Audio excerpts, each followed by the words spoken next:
வணக்கம், நான் உங்கள் doctor Shanthi Krishna Raghu from Ashwin homeo clinic. நம்ம தினமும் பம்கின் சீட் ஒரு 10லேருந்து 15 சீட் சாப்பிட்டு வந்தோம்னா நமக்கு என்னென்ன நன்மைகள்லாம் கிடைக்கும் அப்படின்னு தெரிஞ்சுக்கலாமா? பம்கின் சீட்டில் பார்த்தோம்னா நிறைய ப்ரோட்டீன் இருக்குது, நிறைய ஆன்டி ஆக்சிடென்ட் இருக்குது, நிறைய மெக்னீஷியம் இருக்குது.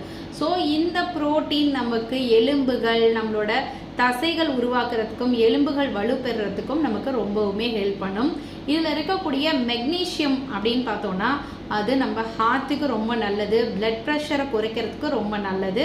அது மாதிரி இதில் இருக்கக்கூடிய ஆன்டி ஆக்சிடென்ட்ஸ் நமக்கு கேன்சர் வரதை தடுக்குது. பெண்களுக்கு மார்பக புற்றுநோய், ஆண்களுக்கு ப்ராஸ்டேட் சுரப்பியில் வரக்கூடிய புற்றுநோய், இதெல்லாம் வரவிடாமல் தடுக்கிறதுக்கும் ரொம்பவுமே ஹெல்ப் பண்ணுது. ஸோ டயபெட்டிஸ்க்கு ரொம்ப நல்லது. டயபெட்டிக் பேஷண்ட்டும் இந்த பம்கின் சீட்ஸ் எடுத்துகிட்டு வரலாம். தூக்கம் சரியாக வரல அப்படின்றவங்களுக்கு இந்த பம்கின் சீட்ஸ் எடுத்துகிட்டு வரும்போது நல்ல தூக்கம், ஆழ்ந்த தூக்கம் வர்றதுக்கு இது ஹெல்ப் பண்ணும். அது மாதிரி பார்த்தோன்னா கருவுறுதலுக்கு ஹெல்ப் பண்ணும். நமக்கு நிறைய அந்த பம்கின் சீட்ஸை நம்ம எப்படியெல்லாம் எடுத்துக்கலாம் அப்படின்றத பார்த்தோன்னா நம்ம இதை ஒரு சாலட் மாதிரி செஞ்சு அந்த சாலட்ஸில் போட்டு எடுத்துக்கலாம். நல்லா வறுத்துட்டு, நெய்யில் வறுத்துட்டு அதை நம்ம குழந்தைகளுக்கு சாப்பிட கொடுக்கலாம். பெரியவங்களா இருந்தால் சும்மா வெறுசாக வறுத்துட்டு சாப்பிடலாம்.